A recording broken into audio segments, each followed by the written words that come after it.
Hello everyone and welcome back. I am Duke Silver. Today we are going to be playing Muerte, a rare Muerte game for you here. We start off with a Happy Little Tree because we have the Cindy plus the sugar and spice in the shop, so we're going to be able to buy this Cindy and put an extra stat onto Happy Little Tree. And I mean, like, I'm not the biggest fan of starting with Happy Little Tree lately, but I think it's fine if you can get some stats onto it early. I think it was probably the best option that we had at the time anyways, and like I said, if you can get some stats on it early, I don't mind it too much. We do get a shrink drink in our shop there. Unfortunately, we did have to buy an egg, and yeah, we are going to lose this egg immediately here, unfortunately, to a pretty bad string of RNG. We had a couple opportunities to kill the Shadow Assassin there, but yeah, the 3 power range is just a little bit too much for us in that spot, and but fortunately for us, we do have the shrink, so we're going to be able to recoup our units here anyways. So we're not going to be down too many units for too long, and like I kind of wanted to take this Princess White here for the Lonely Prince flip, but I mean we're Morte, right? We got to take the Mummy for the double last breath trigger, and yeah, we even win this next fight even after losing our egg and going down a gold or two. But yeah, we do find a princess in the next shop here, so we're going to be able to flip our Lonely Prince anyhow. And I mean, Brave Princess on 3.1, not that great, but it's definitely we needed to get the stats from our Lonely Prince, so I think it's fine here. And I think we're just gonna get this this pig. Since we do have the mummy, it's not like it's gonna give out double gold, as it would give out double gold if you didn't have another last breath trigger before it. So I mean, if an opponent has a big baby dragon or something, then this could be risky. But I think with the power of getting the double mummy last breath, it's still worth it. Unfortunately for us, egg strikes again here, and we are gonna lose this fight because opponent summoned an egg and just got way too many stats out of their donkeys. So we lose another one. We're down 12 HP. Yeah, not off to such a great start, but we got a couple mummies now. If we can triple that up and get a golden mummy with the double last breath, then I think we're gonna be okay. We're gonna go with Noble Steed here. We've got the Brave Princess, but like, I don't really have much faith in it getting there at this point. But I mean, it'll be better later anyways if we can pick up a Lance or a Herc later potentially. And yeah, I guess I didn't really take a moment to say, like, I've actually found Muerte to be like a pretty solid hero lately. Like, I think you can get value out of the hero power throughout the entire game, like as you can see with the mummy putting in a fair amount of work. Our board is not exceptional here in any way, but yeah, the extra damage definitely matters a lot. Getting like extra triggers out of your monster books, and other last breaths later, like obviously like Muerte's hero power like scales with the game pretty well, especially with like if you end up in a good boy comp, the double good boy last breath trigger is very, very good. Unfortunately, we don't get any value out of our mummy there. That's Soltak getting opponent a bunch of value, but fortunately for us, their Soltak has no stats, and ours has a little bit, so we end up with the win there, just by virtue of having a bigger Soltak. And it's a little bit late, but we've got this Heartwood Guardian going with this Soltak now, so we're gonna pick up a Darkwood Creeper here, and hopefully that's gonna add attack a little more rapidly to this Soltak. And also, one more point about Muerte is like the 5 extra HP actually does matter quite a bit. Like that's a hero power in itself, having that 5 extra HP buffer. Like that can be the difference between one extra fight in the game and generally a higher placing because of that. Because lobbies go fast, and if you can survive one more fight, usually that will make the difference between a higher placing and not.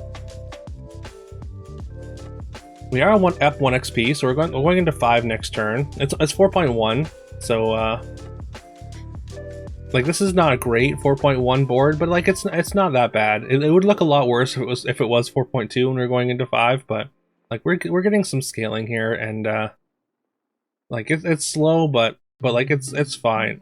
I guess. Mostly just trying to convince myself here. Okay, we get a ghost fight now though. And yeah, like I said, Morte's hero power scales with the game really well. We're going to take a Wombats here, and that's going to give us a really decent power spike.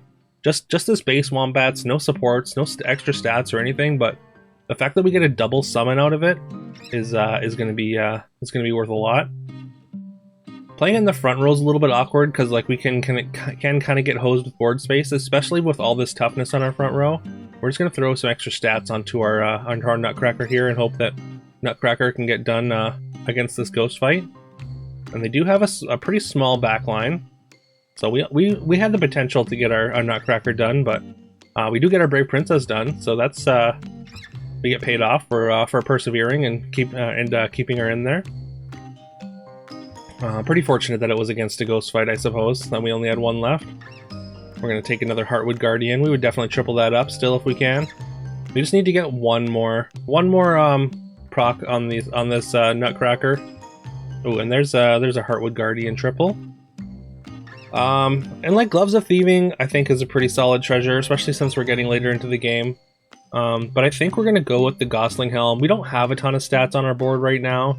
I mean, like getting the stats on the Creeper is not that great, but it's gonna be much better, especially if we can find a good boy once we get to 6.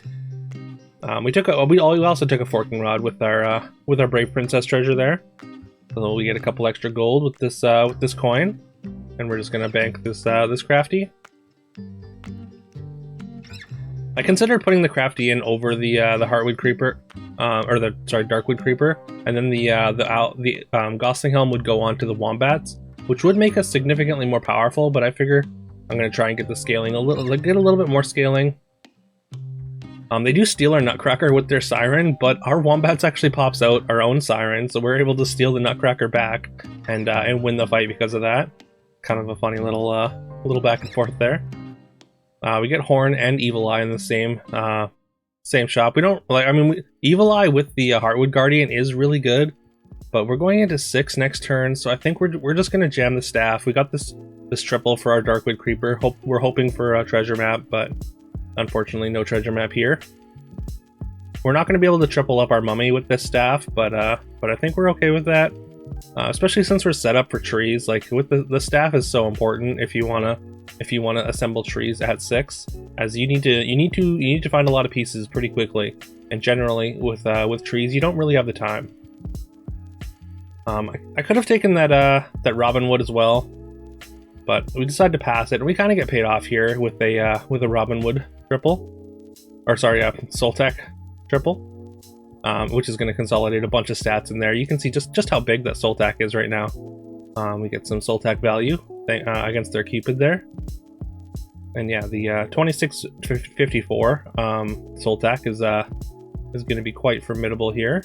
Unfortunately for us, even with those weak Wombat summons, we still win the fight pretty handily. There's a Mix-a-Whizzle, which we're going to fire off on the Nutcracker. Turns into a very, very large Shoulder Fairies here.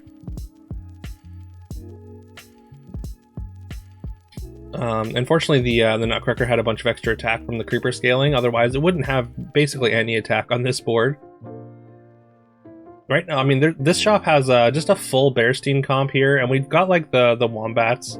So like, there's some consideration to just taking Bearstein plus a baby bear here and locking the other baby bear and just like pivoting into animals, but animals isn't really where I want to be, and it's actually not that good with Muerte, just because like you want your animal summons to be spawning right away, so you lose that last breath usually without having enough board space. So we decided to just pass that up, and I mean, if we can help it, we don't necessarily want to be animals anyhow. We do pick up a Herc though, and with that Noble Steed, that's a potential level 7 treasure. Unfortunately for us, we hit the one thing that trades with the Herc immediately, and yeah, we're only going to get one, 26 progress on our 100 of our 100 damage quest anyhow.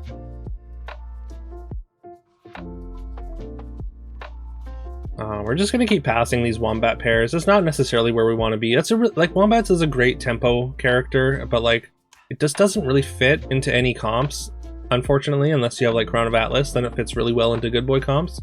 Then we Masquerade Ball into a shop of all pairs. Every single one of these characters is a pair. Neon's a pair by itself, and we got those 2 pairs plus a pair of Doom Breath. So, it's kind of funny there. Okay, there's an argument for Pumpkin here. Pumpkin can be okay with Muerte, especially if we can get something good on the front line. I mean, we would want like a big mummy or something on the front line for that though. But also like with this limited amount of evil characters, we could have put it in 5 and had the Oni Tyrant in 6 and had it double proc and summon a couple things anyways. But fortunately for us, we do get paid off for our patience here, and we roll into this good boy, which is going to get the helm buff, which is kind of the reason that we took it. So fortunate for us. And the double last breath trigger from the good boy is going to put a bunch of stats onto our Herc, which is going to get the treasure. So that's a level 7 treasure this turn. This Soul Tack with all these stats again stands tall and gets us lots of value against those Cupids. And yeah, here's our level 7 treasure selection. I mean, Holy Grail, of course, is incredibly powerful. We could easily just take Holy Grail and maybe even like pivot into trees. But we've already got the good boy. We are Muerte, so I think we're just going to go with the Mirror. I mean, yeah, like we've already got the we've already got the double activation of good boy with the Muerte hero power. So the we kind of get a third one having a good boy here. So yeah, it's just a lot of stats, especially with the helm going on the good boy. And look at that, there's another good boy for us. We get completely rewarded for taking our this mirror. We're also gonna sell down for or sell out for a court wizard here, which is a fantastic addition. Since Herc is of course Herc is a royal, and because it spawns an extra 1/1 Herc when it dies, then that's just more bonus attacks from our court wizards. Not that we need it in this ghost fight. But yeah, court wizard with royals is a really great complement to mirror boy comp anyways. There's another court wizard, which we are going to take. I think it's a little bit better than the Nutcracker, at least, or than the Heartwood Guardian. Sorry, we don't need to be scaling our tree anymore. We should probably cast this Burning Palm, although like we have 10 gold left, so like we might be able to find something better. And then we find this shop, which has a Boomhilda. I would really like a Boomhilda if we can turn it good. So with the Drake Potion in the shop, we're going to pick it up and hope for a Beauty's Influence. We do not find it, unfortunately. There's a Court Wizard triple, but we're just not going to bother with that. Although, like, coin, I think it would potentially still be relevant. We did lock that Evil Twin initially, but we actually unlocked it at the end of turn. Just because, like, if we don't find another good boy, that actually does kind of make us weaker. Although with the golden, if we get the golden stats onto the whole board, like twice with the Muerte power, and then the resummoned good boy, would still be a ton of stats, and it probably would have been worth it, to be honest, in hindsight. But I think immediately it makes me a little bit weaker and a little bit more susceptible to scam. And also then it would make it bigger, and then the helm buff would go onto one of the court wizards, which makes the helm a little bit more awkward. But then we would be able to buy more good boys as well if we found them. So there's definitely some upsides and downsides to it. But I think the upsides probably outweigh the downsides, and I do think that maybe I should have gone for that. We do drop the Horde Dragon to 1 on that last fight, so we do have to win one more fight here. I was considering buying Juliet just to get extra bonus attacks from our court wizards, but I think I don't want to cut the soul tack that badly, and we make a pretty big mistake here.